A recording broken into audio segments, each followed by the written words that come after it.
आज हम लोग शुरू करने जा रहे हैं अम्ल, क्षार एवं लवण। पहला लेसन हम लोगों का जो रासायनिक अभिक्रिया में समीकरण था वो क्या हो चुका है, पूरी तरीके से समाप्त हो चुका है। तो सभी का केमिस्ट्री की दुनिया में स्वागत है और हम लोग स्टार्ट करते हैं अम्ल, क्षार एवं लवण लेसन। और लेसन में हेडिंग भी यही इसी हेडिंग से शुरू करेंगे। अम्ल किसे कहते हैं, क्षार किसे कहते हैं। सबको पता है कि अम्ल और क्षार को तीन तरीके से परिभाषित किया गया तीन वैज्ञानिकों के द्वारा। अम्ल क्षार को कितने लोगों ने परिभाषित किया है? तीन लोगों ने। पहले कौन है? आरेनियस। अम्ल क्षार सिद्धांत। दूसरा है ब्रांस्टेड लॉरी। ब्रांस्टेड अम्ल क्षार सिद्धांत भी कहा जाता है। तुम आ जाओ भैया पढ़ने के लिए, कोई दिक्कत नहीं है। ब्रांस्टेड लॉरी अम्ल क्षार सिद्धांत भी कहा जाता है या ब्रांस्टेड अम्ल क्षार सिद्धांत भी कह सकते हैं हम लोग के बारे में, ठीक है ना। तो ब्रांस्टेड लॉरी क्या हुआ बच्चा उस क्लास में ब्रांस्टेड लॉरी अम्ल क्षार सिद्धांत। और चौथा तीसरा नंबर है लुईस अम्ल क्षार सिद्धांत। ये तीन सिद्धांत है जिसके जरिए हम लोग क्या करेंगे, अम्ल क्षार को परिभाषित करने वाले हैं, जानने वाले हैं, ठीक है ना। पहला जो अम्ल क्षार सिद्धांत है आरेनियस के द्वारा जो दिया गया है, ये साधारण अम्ल क्षार सिद्धांत भी कहा जाता है। इसको सिंपल, कोई भी तुमसे अम्ल की परिभाषा पूछता है तो आरेनियस वाली ही परिभाषा बताते हो, ठीक है। कोई कहेगा क्षार किसे कहते हैं तो आरेनियस वाली ही परिभाषा बताते हो। तो आरेनियस अम्ल क्षार सिद्धांत ही जो है वही साधारण अम्ल क्षार सिद्धांत की परिभाषा भी है। तो अम्ल किसे कहते हैं, तो कोई भी पूछे कि अम्ल क्षार सिद्धांत कितने प्रकार के होते हैं तो कितने हैं टोटल? तीन। आरेनियस के द्वारा, ब्रांस्टेड के द्वारा और लुईस के द्वारा दिया गया है। लुईस अम्ल क्षार सिद्धांत को हम लोग कहते हैं कौन से अम्ल क्षार सिद्धांत? आधुनिक अम्ल क्षार सिद्धांत के भी नाम से जाना जाता है। ये आधुनिक अम्ल क्षार सिद्धांत भी है, ठीक है। तो चलो एक एक करके हल करते हैं। पहले आरेनियस को हल करते हैं। आरेनियस अम्ल क्षार सिद्धांत में अम्ल किसे कहेंगे और क्षार किसे कहेंगे, आरेनियस के द्वारा कैसे पहचाना जाएगा, आइडेंटिफाई किया जाएगा। तो साधारण सी बात है भैया कि वे पदार्थ जो जलीय विलयन में हाइड्रोजन आयन देते हैं उसे क्या कहते हैं? ब्रांस्टेड अम्ल कहते हैं। याद रखिए, वे पदार्थ जो जलीय विलयन में H+ आयन देते हैं क्या कहलाते हैं भैया? आरेनियस की परिभाषा चल रही है। आरेनियस H+ इसमें भी देता है लेकिन वह H+ प्रोटॉन के रूप में कहा जाता है, तो अलग बात हो जाती है। यहाँ पर जो आएगा जलीय विलयन में H+ आयन देगा और जब आयन देता है इसका मतलब क्यों अम्ल कहलाता है। और अम्ल की साधारण पहचान बता देते हैं आरेनियस के द्वारा कि प्रारंभ में क्या लगा रहेगा? H। किसी भी यौगिक के यदि प्रारंभ में H लगा है तो सीधा सीधा कुछ नहीं बल्कि आरेनियस अम्ल है। हाँ, कार्बनिक में जैसे COOH में पीछे लगा मिलेगा तुमको, बाकी सभी में कहाँ मिलेगा? आगे, जैसे H2SO4 HNO3, ठीक है, HNO2 नाइट्रस अम्ल क्या हो गया? H2CO3। ये जितने लिख रहे हैं यह सब के सब क्या है? एसिड। लेकिन यह CH3COOH पीछे H इसमें लगता है कार्बनिक अम्ल में, एसिटिक अम्ल में। चलो अच्छा, एसिटिक अम्ल में पीछे रहता है H लगा हुआ, इसमें आगे नहीं ढूंढना कि आगे मिलेगा कि कहाँ मिलेगा, कहाँ होगा, ठीक है। तो जैसे इसको एक्वस जलीय विलयन घोलेंगे एक्वस सोल्यूशन में, ये 2H पर प्लस दे देगा प्लस SO4 पर 2 माइनस दे देगा। इसको घोलेंगे H पर प्लस दे देगा और प्लस NO3 पर माइनस। इसको घोलोगे H पर प्लस दे देगा और प्लस क्या दे देगा? NO2 पर माइनस। इसको घोला जाएगा 2H पर प्लस दे देगा प्लस CO2 पर 2 CO3 पर 2 माइनस। इसको तोड़ा जाएगा H पर प्लस देगा प्लस CH3CO पर क्या दे देगा माइनस। तो ये ऐसे पदार्थ हैं जो जलीय विलयन में घुलने के बाद H पर प्लस क्या दे देते हैं, आयन दे देते हैं। तो इसको हम कहते हैं कि सर ये क्या है, आरेनियस अम्ल है। मामला क्लियर हुआ? फिर से रिपीट करते हैं परिभाषा। वे पदार्थ, ये सारे के सारे एक सोल्यूशन है जलीय विलयन में। वे पदार्थ जो जलीय विलयन में H पर प्लस आयन देते हैं, वे पदार्थ जो जलीय विलयन में क्या देते हैं, H पर प्लस आयन देते हैं, आरेनियस अम्ल कहलाते हैं। मामला क्लियर हो गया? अब आरेनियस क्षार किसे कहेंगे या क्षार किसे कहते हैं, साधारण परिभाषा। तो वे पदार्थ जो जलीय विलयन में, वे पदार्थ जो जलीय विलयन में क्या देते हैं भैया, OH पर माइनस या H पर प्लस देता है, या क्या देता है, OH पर माइनस आयन देते हैं। ऐसे पदार्थ जो जलीय विलयन में OH पर माइनस आयन देते हैं उन्हें हम आरेनियस क्षार कहते हैं। पहचान क्या है, लास्ट में क्या लगा होना चाहिए, OH, बीच में नहीं, न किनारे, इधर आगे भी नहीं, काला होना चाहिए बिल्कुल ही लास्ट में। अगर लास्ट में लगा हुआ है तो उसको हम आरेनियस क्षार कहेंगे। जैसे NaOH CaOH का होल का माइनस, अगर बात करें KOH, या फिर हम बात करें लिथियम है LiOH, LiOH, ठीक है ना, LiOH लिथियम, लिथियम ठीक है, LiOH। ये भैया अगर हम बात कर लें AlOH का होल का थ्राइस, ठीक है, बहुत सारा है, लेकिन क्या इसको भी लिख सकते हैं क्या, MgOHX का ये भी क्षार है, MgOHCl क्या क्षार कहलाएगा, नहीं, ये किनारे नहीं है OH, एकदम बिल्कुल किनारे रहेगा, लास्ट में रहेगा तो जाकर वो क्षार कहलाएगा। इस बात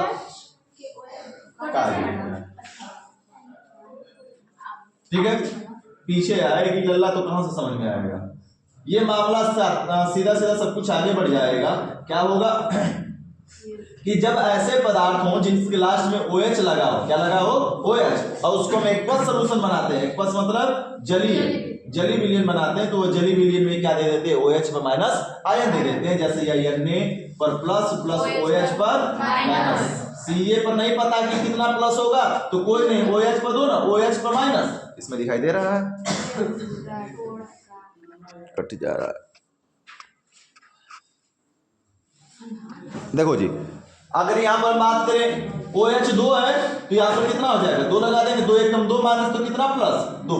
तो कभी कभी प्लस नहीं पता होता तो OH माइनस से पता चल जाता है। अगर यहां पर बात कर लें तो K पर प्लस प्लस OH पर माइनस, Li पर प्लस प्लस OH पर माइनस।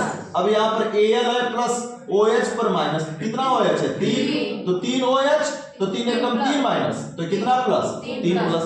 अगर इसी तरीके से SiOH का होल का 4 की बात कर ले तो इसको भी खोला जाएगा, तोड़ा जाएगा तो किसमें टूट जाएगा, Si पर प्लस नहीं पता है तो OH पर माइनस, कितना OH 4 माइनस तो कितना प्लस 4 प्लस। दैट्स इट, मामला समझ में आ गया। तो वे पदार्थ जो जलीय विलयन में घुलने पर H में प्लस आयन देते हैं आरेनियस अम्ल कहलाते हैं, और वे पदार्थ जो जलीय विलयन में घुलने पर OH में माइनस आयन देते हैं क्या कहलाते हैं, आरेनियस क्षार कहलाते हैं। आई होप मामला क्लियर समझ में आ गया होगा। ठीक है, अब चलते हैं ब्रांस्टेड चर्चा की तरफ।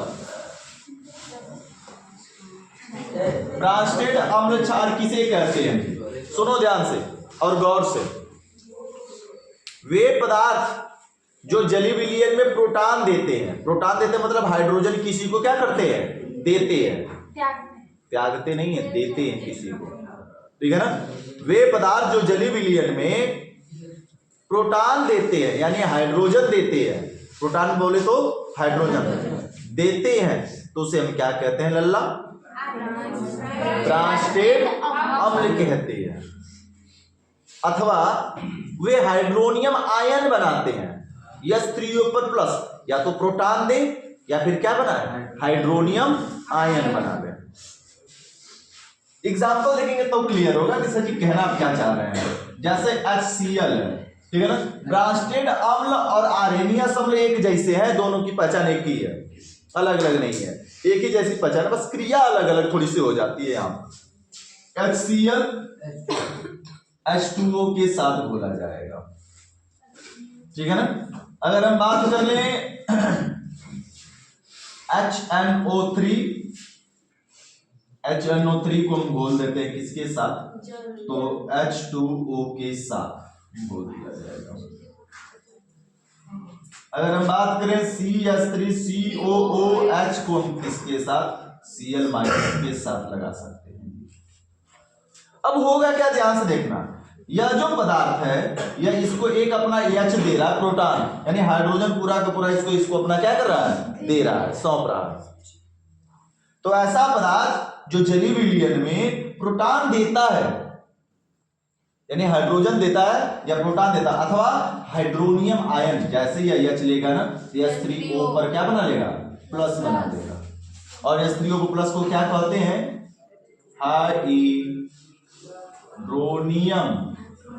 हाइड्रोनियम आयन कहते हैं, हाइड्रोनियम आयन, मामला समझना जी। और प्लस जब यह चला गया तो बचा क्या, केवल Cl पर माइनस, क्लियर हुआ। तो प्रोटॉन देने वाले को हम क्या कहेंगे लल्ला, अम्ल कहते हैं। कौन सा अम्ल कहते हैं, ब्रांचटेड लॉरी अम्ल कहें या केवल ब्रांचटेड अम्ल भी कह देते हैं हम लोग नॉर्मली, ठीक है। यहां पर यह नाइट्रिक अम्ल भी क्या करेगा, अपना एक HCH2O को देगा। जब ये H2O को एक H देगा तो यह कंफर्म है कि यहाँ पे क्या बना लेगा, H3O पर प्लस, और प्लस H2O लेकर क्या बना लेगा, यहाँ पे चला जाएगा NO3 पर माइनस। क्लियर हुआ। देखो इधर कहीं हाइड्रोजन आयन दे रहा है क्या, हाइड्रोजन आयन प्राप्त हो रहा है, नहीं। तो साधारण सी बात है कि वे पदार्थ जो जलीय विलयन में प्रोटॉन देते हैं या हाइड्रोजन आयन देते हैं अथवा हाइड्रोनियम आयन क्या करते हैं, बनाते हैं, उसे हम क्या करते हैं भैया, ब्रांचटेड अम्ल कहते हैं। ये सब कुछ अम्ल होता चला जा रहा है। आगे देखना, यहां से भी सेम होगा, एसिड का यहां पर H है, कार्बनिक में H कहां मिलता है, पीछे, और यह H उठाकर इसको दे देगा अपना। जब H देगा तो यहां पर यह क्या हो जाएगा, CH3COO पर माइनस और प्लस HCl। तो H देने वाला क्या कहलाएगा लल्ला, अम्ल। H देने वाला क्या कहलाएगा, अम्ल। एक और देखते हैं थोड़ी सी बड़ी अभिक्रियाएं बनाकर, H2SO4 प्लस H2SO4 की क्रिया हम किसके साथ करा देते हैं, करा दे जल के साथ, नहीं H PO3 बेस अधिक हो जाएगा। यहाँ पर हम H2SO4 लो जी, अचल कौन है, जाओ H2SO4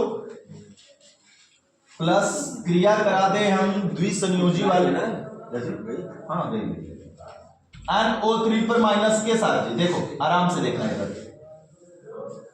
NO3 पर माइनस के साथ कराएंगे, इसका यह H इसको दे देगा अपना। जब H देगा तो H देने पर यह क्या कहलाएगा लल्ला, H देने वाला अम्ल कहलाएगा, प्रोटॉन दे रहा है इसको। तो H जब यह पाएगा तो H यह लेकर क्या बना लेगा, HNO3। तो कैसे 2 को जा रहा है, हाँ जी, तो यहाँ पे 2 अणु लगा देंगे, 2 लगा देंगे, बैलेंस हो जाएगा।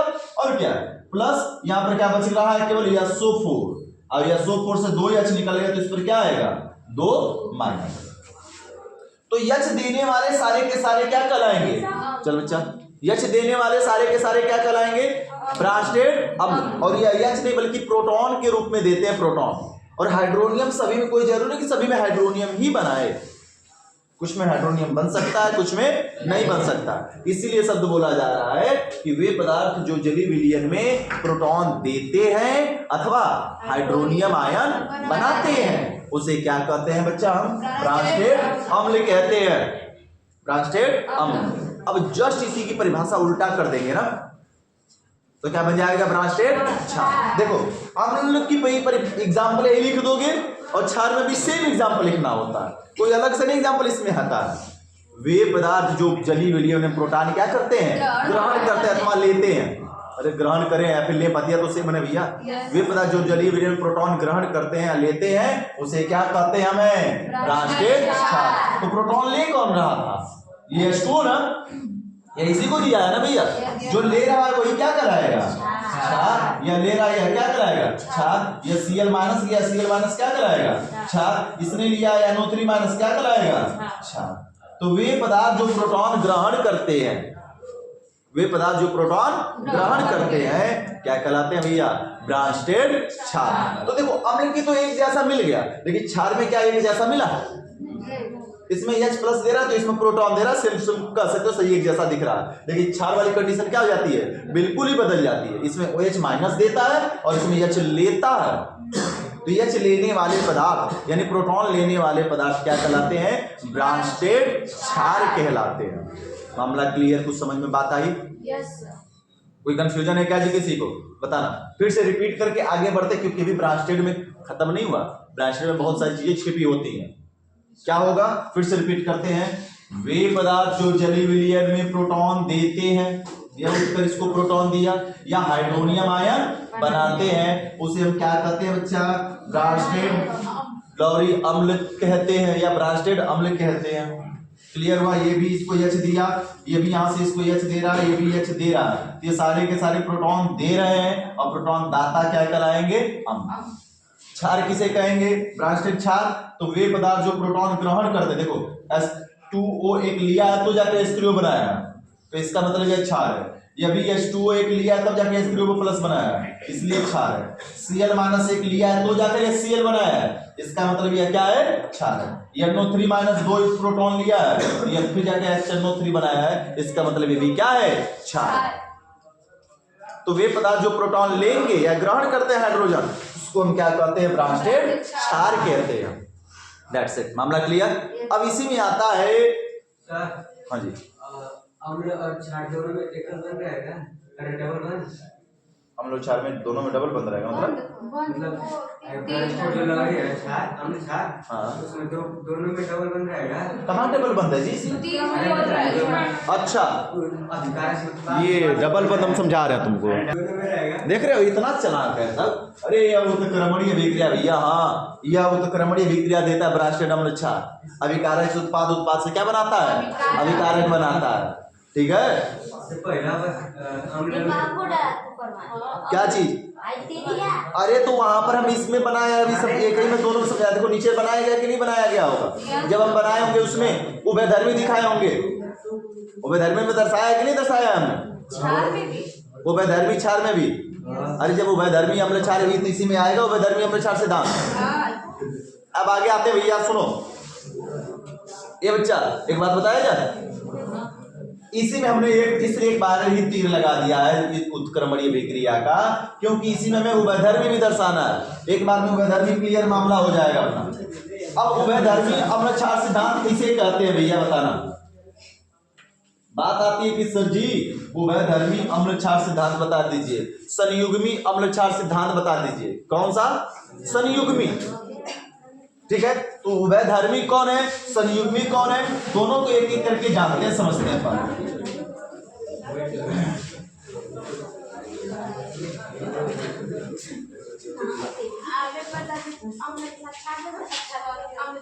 देखो भैया, अगर हम बात कर ले डोंट बतियाई,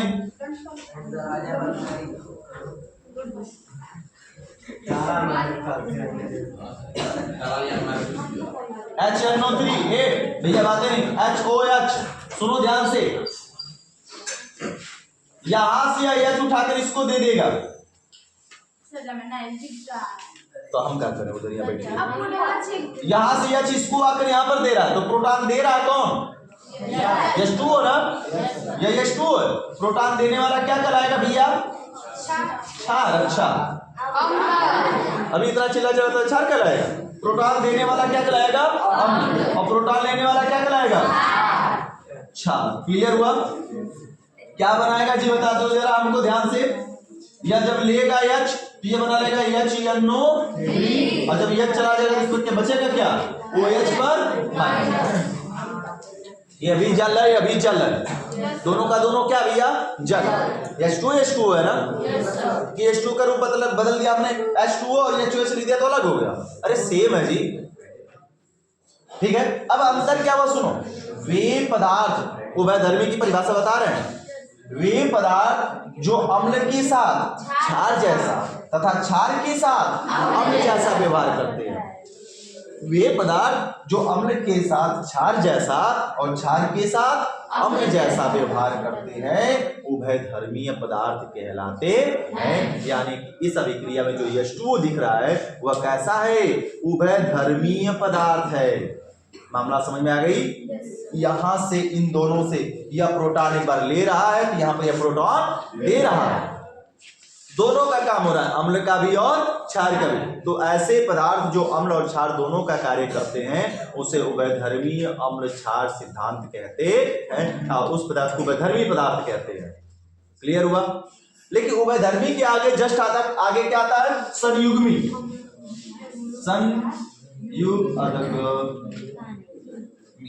संयुग्मी अम्ल क्षार। संयुग्मी मतलब जोड़ा जी। अब चलो लगाते हैं जोड़ा, तभी ना दौड़ेगा दिमाग का घोड़ा। एक बात बताना, अब यह उत्क्रमणीय विक्रिया क्यों लगाया हमने पहली बार में? सारा मामला क्लियर। इससे यह बन सकता है। कैसे? यह प्रोटॉन इसको देगा। अब सुनो, ऊपर सभी लोग ध्यान से देखो, फिर बाद में समझना जो भी समझना होगा। इसने प्रोटॉन दिया, अम्ल लेने वाला क्षार। अब इससे रिवर्स लाना हो हमें। इसने इसको प्रोटॉन दिया तो प्रोटॉन देगा तो क्या कहलाएगा? अम्ल। और यह प्रोटॉन लेगा तो क्या कहलाएगा? अच्छा। और यह प्रोटॉन लेकर यह Cl बना लिया, H देकर यह क्या बना लेगा? H2O। तो जरा बताना यह किससे मैच कर रहा है? क्या H2O से? क्या यह H2O में मिल रहा है? नहीं, मिल किस में रहा है? HCl। तो यह Cl से हमने दिखा दिया है। यह किससे मैच कर रहा है? इस वाले से। दोनों में कमी किस चीज की दिखाई दे रही है? दोनों के जोड़ा में कमी किस चीज की है? एक एक H की। देखो इसमें H है, इसमें H नहीं है। इसमें H3 है, इसमें H कितना है? 2 है। तो दोनों में एक एक H की क्या दिख रही भैया? कमी। एक प्रोटॉन का अंतर दिख रहा है। तो क्या कहेंगे? किसी अम्ल क्षार के ऐसे जोड़े, फिर से रिपीट कर रहे हैं, ध्यान से समझना। किसी अम्ल क्षार के ऐसे जोड़े, यह अम्ल और क्षार का जोड़ा लग गया जिनमें एक प्रोटॉन का क्या होता है? अंतर होता है। किसी अम्ल क्षार के ऐसे जोड़े जिनमें एक प्रोटॉन का अंतर होता है उसे क्या कहते हैं भैया? संयुग्मी अम्ल कहते हैं। संयुग्मी अम्ल क्षार, संयुग्मी अम्ल क्षार कहते हैं। तो जैसे HCl अम्ल का संयुग्मी क्षार कौन है? Cl-। फिर से रिपीट करते हैं, HCl अम्ल का संयुग्मी क्षार कौन है? Cl- है। और H3O प्लस अम्ल का संयुग्मी क्षार कौन है? H2O है। मामला समझ में आई? क्या स्पाइस हो गया? एक और रिपीट करते हैं भैया एग्जांपल। CH3COO पर माइनस है सर जी, और उसके बाद HNO3 दिया गया है। क्या दिया गया? HNO3। माइनस दे दें HNO3 पर, H निकल गया कि माइनस हो जाएगा इस पर? नहीं। अरे गधा, तुम लोग काहे पूरा लिखे भी को लेकर बैठ गए? अगर H हम यह हटाए हैं और यहाँ पे H लगाए हैं तब उस विक्रिया को कहा तुम देख रहे हो? जो समझा रहा हूं उसको समझो ना, कि जो लिखे है वही विक्रिया तुमको हम बताए वही समझेगा। कि सर जी H रहेगा, H नहीं रहेगा। अरे कहानी यहाँ पर माइनस हमने लगा दिया, यहाँ पर H लगा दिया, हमने कर दिया। हमने क्या दिक्कत है? धीरे धीरे हमको लग रहा है कि तुम लोग परीक्षा तक आते आते ना सब खत्म कर डालोगे दिमाग। अब फिर तुम लोगों को फिर हमें दफा 203 लगाना पड़ेगा। सुनो जी, तो यहाँ से बताओ H कौन देगा? क्या यह H देगा? H कौन देने वाला है?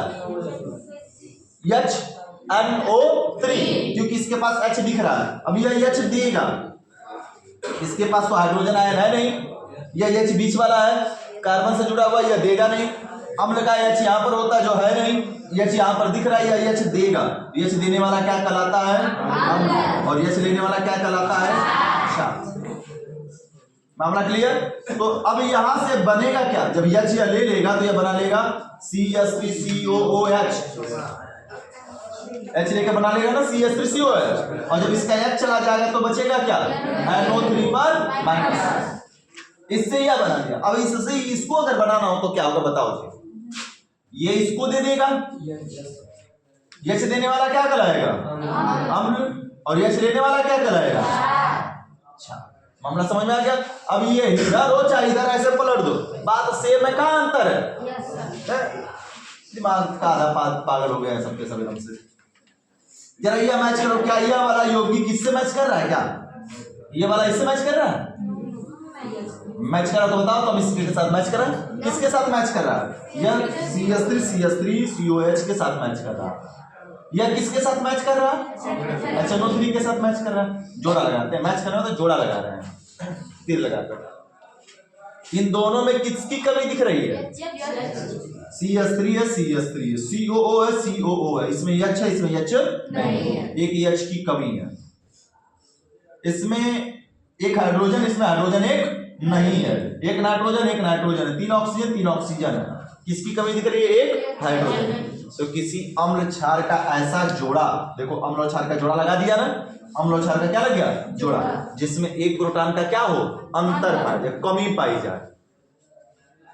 दोनों में एक एक प्रोटॉन की अंतर यानी कमी पाया जाए, तो उसे हम क्या कहते हैं? अम्ल क्षार संयुग्मी अम्ल क्षार कहते हैं। अब कहे तुमसे कि बताओ कि CH3COO पर माइनस का संयुग्मी क्षार का, इस क्षार का संयुग्मी अम्ल है कौन? तो कौन संयुग्मी अम्ल कहोगे? क्या यह है? CH3COOH है। दी गई अभिक्रिया में CH3COO माइनस क्षार का संयुग्मी अम्ल CH3COOH है, और HNO3 अम्ल का संयुग्मी क्षार कौन है? NO3 पर क्या है भैया? माइनस है। कोई दिक्कत है? किसी को शंका हो तो बताओ। अब ब्रांचटेड में कई समस्या, तो आगे फिर बढ़ा जाए, नहीं तो फिर मिटाया जाए। ब्रांचटेड में किसी को कुछ पूछना है? ब्रांचटेड में परिभाषा ना समझ में आई हो, संयुग्मी ना समझ में आया हो, उभयधर्मी ना समझ में आया हो, पूछ सकता है जी। रिपीट कर देते हैं शुरू से लेके अंत तक। ब्रांचटेड अम्ल किसे कहते हैं? वे पदार्थ जो प्रोटॉन देते हैं, यह प्रोटॉन दे रहा है, यह इसको प्रोटॉन दे रहा है, तब जाके ये बन रहा है। तो वे पदार्थ जो प्रोटॉन देते हैं उसे हम ब्रांचटेड अम्ल कहते हैं, और वे पदार्थ जो प्रोटॉन क्या करते हैं? ग्रहण करते हैं। यह प्रोटॉन ले रहा है, तो वे पदार्थ जो प्रोटॉन क्या करते हैं? ग्रहण करते हैं, यानी H लेते हैं, उसे क्या कहते हैं भैया? ब्रांचटेड क्षार कहते हैं। इसी के बाद आया संयुग्मी, संयुग्मी से पहले आया उभयधर्मी। उभयधर्मी अम्ल क्षार किसे कहेंगे? तो कोई ऐसा पदार्थ जो अम्ल के साथ कैसा व्यवहार कर रहा है? क्षार के जैसा। और जब क्षार के साथ एग्जांपल भी दिए थे हम H2O का, और क्षार के साथ कैसा व्यवहार कर रहा है? अम्ल का, तो उस पदार्थ को हम कैसा पदार्थ कहते हैं? उभयधर्मीय पदार्थ कहते हैं। मामला क्लियर हुआ? अब बात आई कि सर संयुग्मी अम्ल क्षार किसे कहते हैं? तो सिंपल सी बात है संयुग्मी अम्ल क्षार जानने का जी। वे पदार्थ के ऐसे अम्ल क्षार के ऐसे जोड़े, किसी अम्ल क्षार के ऐसे जोड़े जिनमें एक एक प्रोटॉन का क्या हो? अंतर होता है, उसे हम क्या कहते हैं? संयुग्मी अम्ल क्षार कहते हैं। जैसे यह इसका संयुग्मी है, इस क्षार का संयुग्मी अम्ल कौन है? CH3COH है। इस अम्ल का संयुग्मी क्षार कौन है? NO3 पर माइनस है। HCl अम्ल का संयुग्मी क्षार कौन है? Cl पर माइनस है। मामला क्लियर हुआ? अब हम लोग आगे बढ़ेंगे किसके पास? लुईस अम्ल क्षार सिद्धांत। लुईस अम्ल क्षार सिद्धांत को ही आधुनिक अम्ल क्षार सिद्धांत भी कहा जाता है जी। कोई दिक्कत तो पूछ लेना।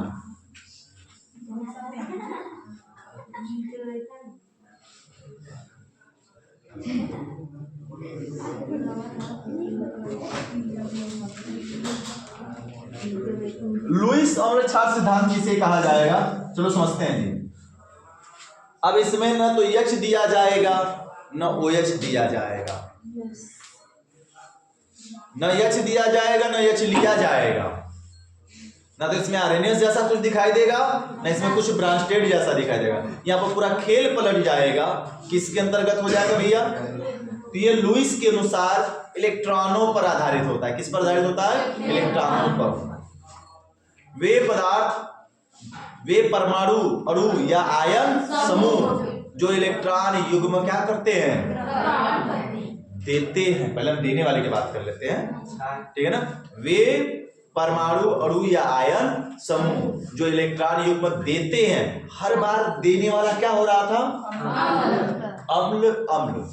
लेकिन इसमें देने वाला उल्टा हो जाएगा। क्या हो जाएगा? क्षार।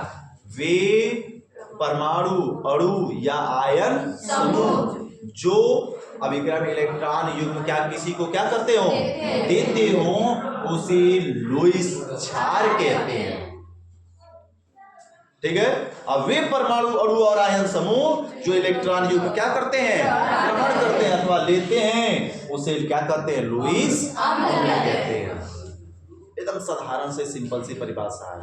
एग्जाम्पल भैया हलवा है, जैसे NH और H, N के बाद उसमें कितने इलेक्ट्रॉन होते हैं जी, 5 में से 3 इस्तेमाल हुआ, बचा कितना है, 2। B के बाद उसमें कितने होते हैं, 3 और 3 हाइड्रोजन से 3 कितना हुआ, 6। लेकिन 8 कंप्लीट हो पाया है क्या, नहीं। तो 8 कंप्लीट करने के लिए इसको इलेक्ट्रॉन का जोड़ा क्या करेगा, देगा।